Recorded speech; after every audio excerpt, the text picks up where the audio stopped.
All right. Here we are. Good morning, afternoon, and possibly evening for some.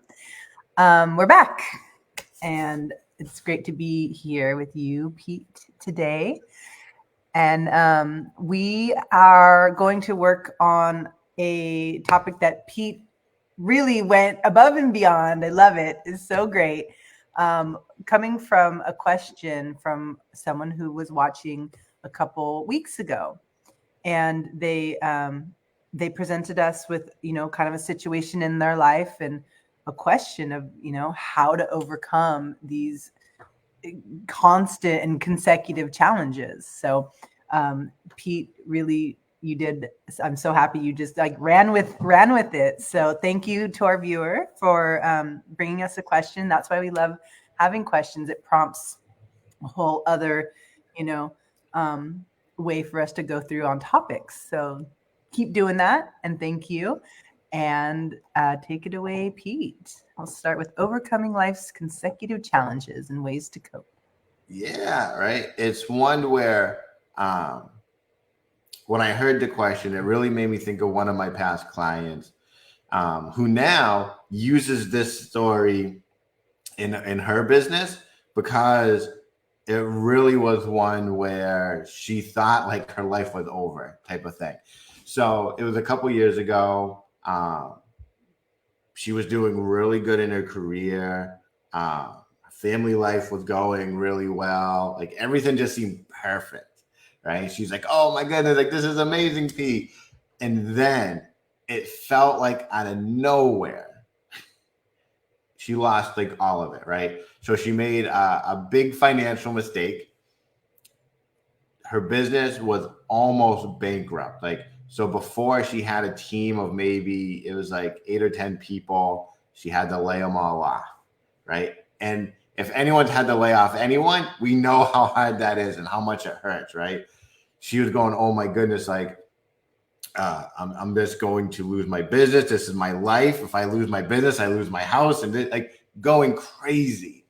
And then out of this again, seemingly nowhere, one of her close family members was diagnosed with cancer. And then that added on top of it. And she was like, I can't take any more. And then she found out that her business partner, who was one of her best friends, really betrayed her and took pretty much any savings she had left. And she was like, I am at rock bottom. I'm broke. I have no friends. Um, it's just the world was crumbling down. And it was one where we spent time just rebuilding. And now she's more successful than ever before, to the point where even now she has a smaller team, but they're more successful of a team. Um, but it's one where this is what made me think when I heard the question about this situation, where it's like certain times in our lives, it seems like when it rains, it pours, right? Everything happens all at once. And so going through my notes when I worked with her, I was pulling out some stuff that helped. Um, the first one is when we look at this, it's knowing that there's cognitive bias and pattern recognition. Uh, we as people, we're just hardwired to look for patterns, right? It is how we survive. It's how we navigate through our world is by recognizing patterns. And so when all that happens and we're beginning to see the patterns and our brain naturally starts linking them together, the funny thing is they're not always related. So like we're connecting things that have nothing to do with each other. And I see it in times in my own life where it's like, oh, you know, one, let's say client got mad at something I said. Therefore, I go, well, the next client's going to get mad at what I said. And the truth is they're not connected. Like the other one probably wouldn't be mad at all. But sometimes, our brains go, well, if one was mad, the other will be mad, right? If this person doesn't like it, well, then this person won't like it either. So we have to recognize that our brain is just looking for those patterns, right? And so when we begin to perceive these bad things happening, right, and we look at it as a string of bad luck, right, even though they're independent, we begin to cluster them together, and that can make us go, what the heck, right? Why is this happening to me? And the truth is, they're just unrelated, right? And sometimes we got to remind ourselves that, like, that's really important. We got to remember they're separate. They didn't, the way I look at it now when I joke about it is I go, these two events didn't come together and have a secret conversation behind my back and go, you know how we can make Pete stay horrible, right? We're going to make him have an accident on his way home from work, and then we're going to have a plumbing issue. Oh man, that's going to be the kicker, right? They don't have those conversations because they're unrelated. And sometimes for me, I find it really helpful to have that conversation with myself. Because one, I can't help but laugh when I have that conversation with myself, because that is ridiculous. These are inanimate things, right? But it helps break that pattern we're naturally putting together. The second one is really emotional magnification, right? So this happens when we're feeling down or stressed, or could even be happy. But in this situation, we're really talking about the heavy feelings, right? What happens is our emotions want to amplify, right? They want to take minor, small things and turn them into mountains, right? So it's like, knock on wood, right? It doesn't happen. But let's say I wake up and me and my wife start arguing, right? And then I start heading to the office, and now I'm in traffic, right? Or maybe I spilled my coffee on my shirt, right?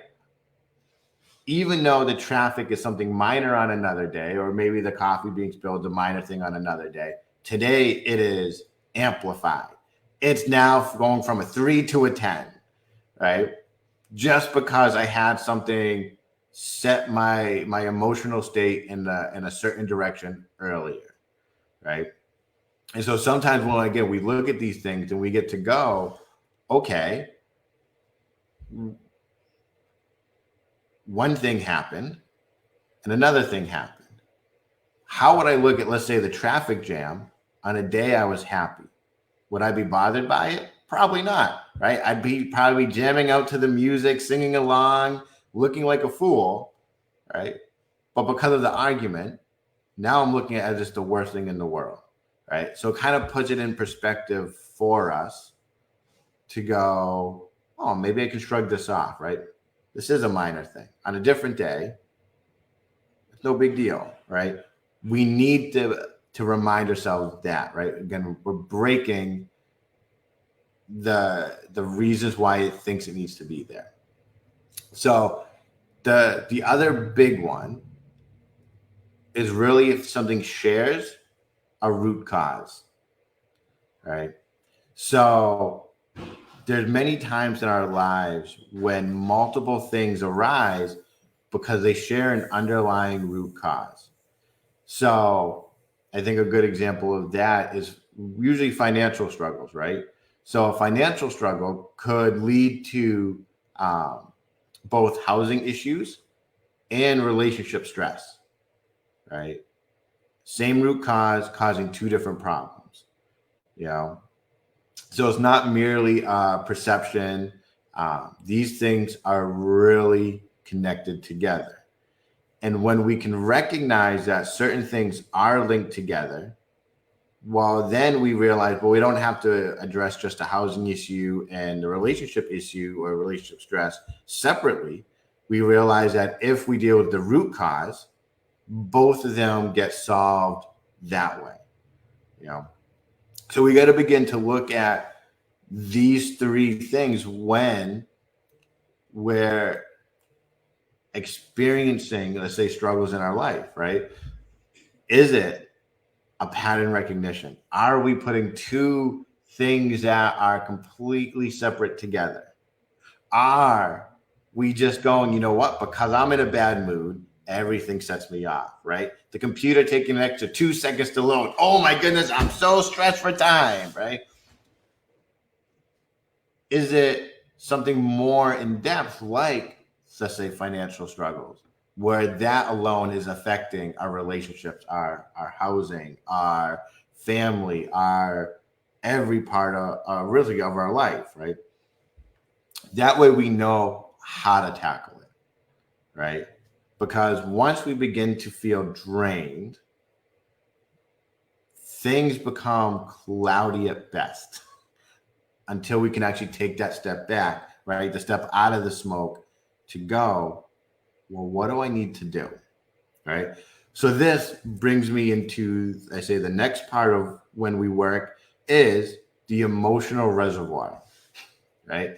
This is our capacity to feel emotions.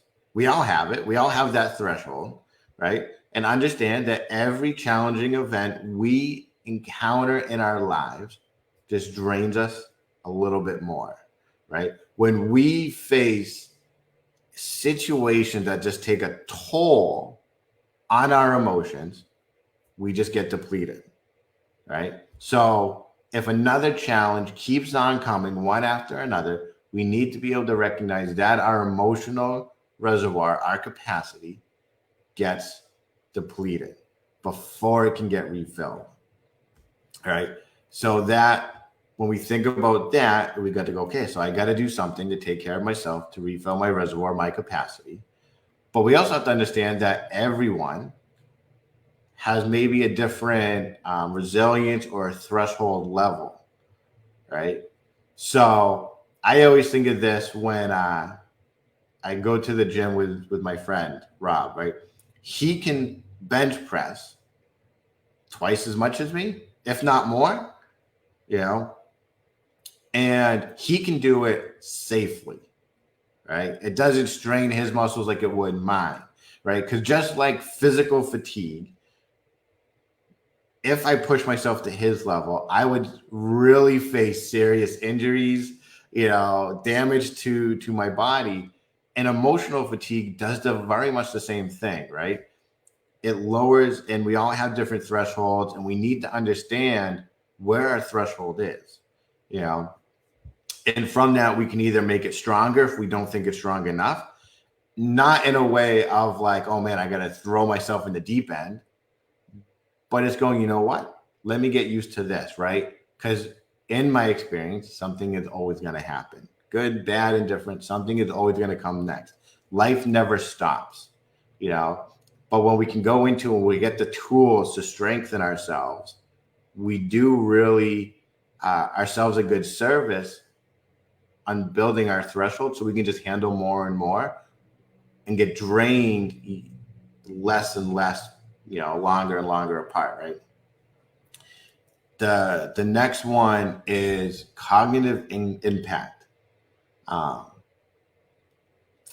This is where we really need to take, again, a moment to look at ourselves inside and realize that when all these things happen in our life, right? When all these things, one after another, happen, it doesn't just affect our emotions, right?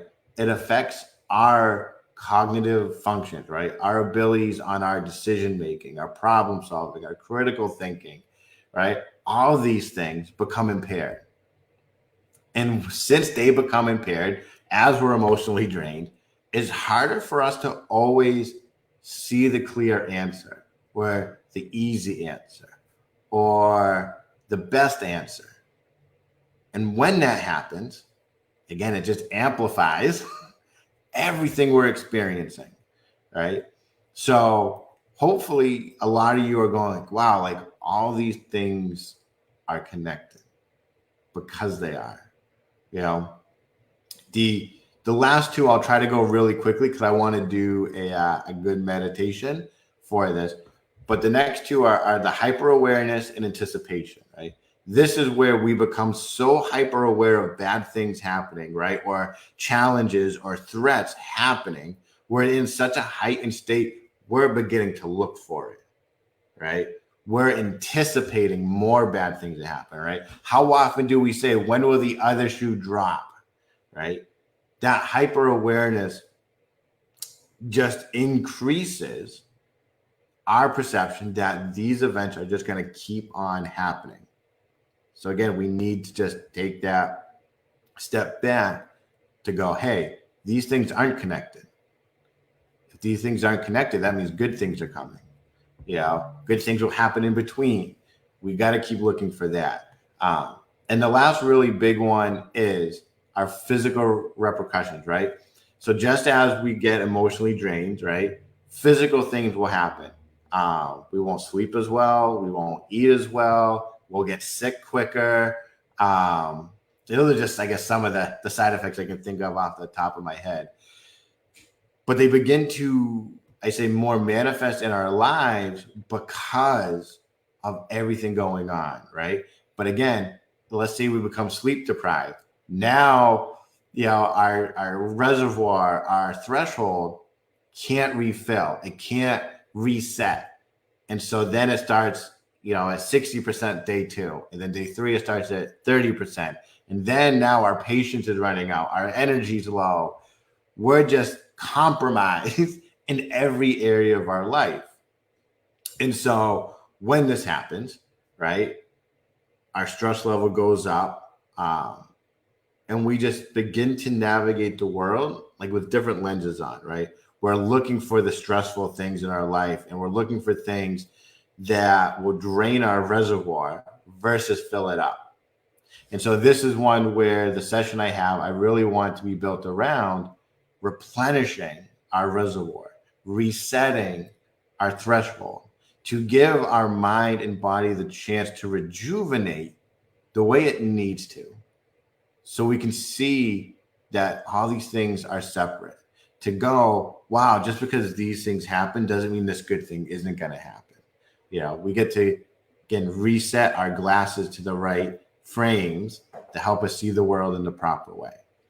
So with that, everyone just get nice and comfortable, and hopefully you're not driving while watching or listening, to where you can get nice and comfortable. Otherwise, save it for later.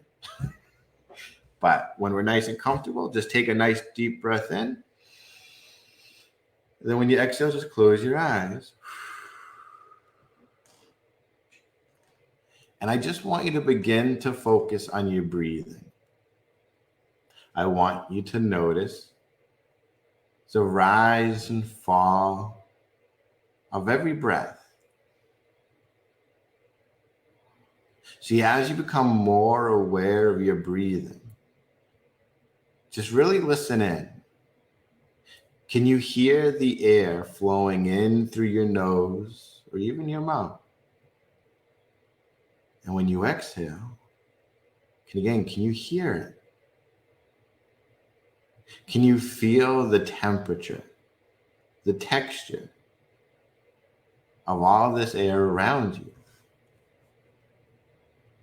See, as you focus on your breathing, I want you to imagine a sense of calm,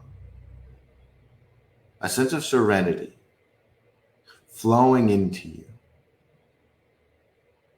See, as you breathe out, just allow all the tension, any stress, just to let go, to fade away. And notice, as you breathe in the calm, the serenity, and as you exhale the tension and the stress, your shoulders become a little bit droopier and heavier. That's right, as you go inside more and more. So you find every sound around you just makes you more relaxed, more grounded. Maybe you just imagine yourself with every exhale walking down a staircase. Each step taking you deeper and deeper inside your mind. See, every exhale brings you down another step inside your body. That's right. Every step you take just brings you down deeper and deeper into your soul, where every memory is stored, where every experience you feel instantly becomes your reality. So you can have a thought of that nice sunny day or that peaceful day, and it can bring that warmth and peace into your mind, body, and soul. See, there are many times in your life when you may feel the challenges that seem to cascade one right after the other, almost feeling like they overwhelm you. But as you relax even deeper, I want you to think of these challenges as waves crashing on the shore, each wave strong and powerful, but always receding, making the way for the calm once again. See, while it may seem that the universe is throwing everything at you all at once, these experiences, as tough as they might be, are shaping you, refining you, teaching you resilience. See, I want you to imagine the color, first impression of resilience, that strength. See, I want you to imagine that color as if it's a protective bubble all around you, with every challenge simply bouncing off, leaving only the lessons and the strength behind. So you get to see that one challenge coming, poof, bounces off, and you say to yourself, I am resilient and strong. Sounds really good. Sounds even better the second time. I am resilient and strong. And the third time, I am resilient and strong. See, then another challenge is if right after the first one, poof, bounces off, and you get to say, every challenge I face makes me wiser, makes me more adaptable. Because it's true. Every challenge I face does make me wiser and more adaptable. As a third challenge comes in, bounces right off your protective bubble. And again, you say to yourself, I have the inner resources to handle whatever comes my way. So you really feel that strength, that resilience.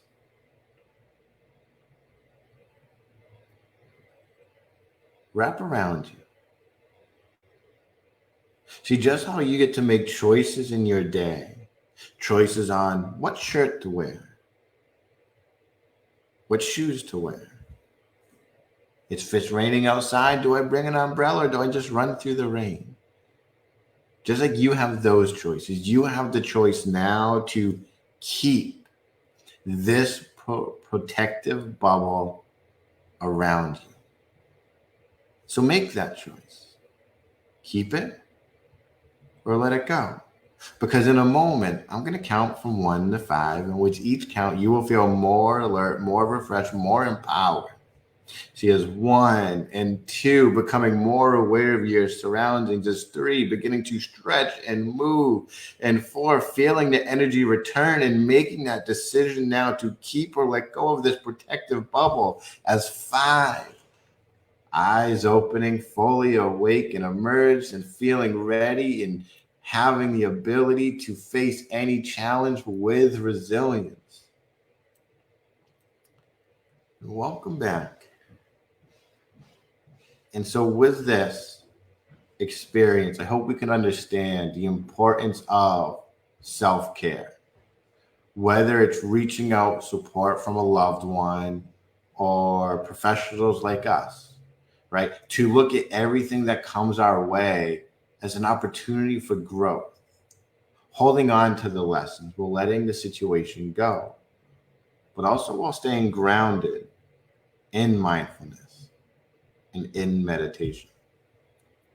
So that's what I have for today. Thanks, Pete. Welcome. That was great. And for those that are watching now, if you had an experience in the meditation you'd like to share, please do. You can do that in the chat. And I had a great experience here. Let's see. We got a fire and a heart emoji. Thank you, Amalia. It was great to have my protective bubble, and I just felt it very clearly, just like that bouncing off. And then I liked the idea too of it bouncing off, but then like leaving behind the lesson, or the strength. That was nice too, because then all of a sudden, like that bubble is a little bit more permeable, right? Because, what I get from what you're saying is, and we've experienced so often is, no matter how bad a thing is, and it can just be so bad, there's a very, very big chance that there's some strength, there's some growth, there's something that's happened to you or for you, not to say it should have ever happened or it should happen again, but when we survive something, there is some element more often than not that, is helpful, or that you might say, okay, that aspect can be in my bubble. Mm-hmm. So I like that. Well, thank you so much for today. And I hope it was useful for folks who are listening and will listen later. And as always, reach out to us if you have any questions or want to do any work with either of us. One of us is on the East Coast and one of us is on the West Coast. And it was so great to have a question today. So thank you to that viewer who brought that, and everyone feel free to, bring another one, because this is how we learn, obviously. And so any last things from you today, Pete? Yeah, it's in life, I've learned things will always come at us, right? And when we really look at the strength that we are gaining from it, they become easier and easier to handle. And we're more and more prepared to take them on without them affecting us the way they used to. Yeah, it's a good one. And I think the other part of the question that was asked was, why does this happen? Why are there these consecutive things? Do you have like just a short answer about the big reason why for a lot of it is whether it's the pattern recognition, right? Whether it is because we're emotionally drained, or whether they share the same root cause, right? Those are the why it looks like it's happening that way, because even, let's say here in Massachusetts, right? It's pretty much been raining for like a week straight, right? We can look at it and go, another rain, right? It's just, oh my God, it's just starting to flood in the street, right? There are a lot of people who are looking at it as a bad thing, but even while it's raining, I'm looking at the flowers blooming, right? Even while it's raining, I'm looking at the growth happening in my own backyard, you know. But again, I'm not looking for the pattern of, well, it's raining, it's raining, it's raining, it's raining. I'm looking at going, wow, it rained, something good happened. It rained, something even better happened. It rained, something good happened, you know? And so when things happen consecutively, things in life are always happening consecutively, right? You just, even when we don't have exciting lives, things are always happening. But when we look at whether we're drained, right? So like I look at burnout from work, right? When people are burned out from work, even the smallest thing will be the biggest disaster. But it's not because it's a big disaster, because they are tired, they're exhausted, they're worn out, you know? And so it's that, or they're used to things not going, let's say, right at work, right? Oh, sure, they're putting out a new system. That's going to work just like the last one did, right? Not so well, right? They're looking for those patterns that this one has to be like the last one, right? But things are always happening. And so when we can take that step back to go, well, this isn't all that's happening. There are these good things in between. We're breaking that pattern. We're building up our emotional reservoir as these things happen. So we're more in control of how we handle what happens. Yeah, I think that's a great answer, and it also is a perspective change, which I just think, for me, it's always enlightening and opens up the world more. It changes it from like, why are these things continually happening, opposed to things are always happening. If I'm feeling so affected in this way, let me check in with my emotional reservoir. Let me check in with my self-care. Let me see if there's a root cause here, and tap into where, is your resiliency lowered? What is your threshold tolerance? I mean, there is no doubt that sometimes a mom dies and then an accident happens and a surgery happens, and there might be, that might be a larger question than any human can answer. Like, why did that particular event of losses and pain happen in your life? But at least something that is within your control are some of these, bases that you covered today. Where is my resiliency? What's my emotional reservoir? How, am I focusing on these certain things? Is there a root cause? So I think there's a lot of really great, as they say, juicy tidbits in there, to continue to explore. So I like it. Thank you. Welcome. Okay. Well, we'll sign off for today. See you next week, and reach out to us, anyone, if you'd like to. And until then, ciao.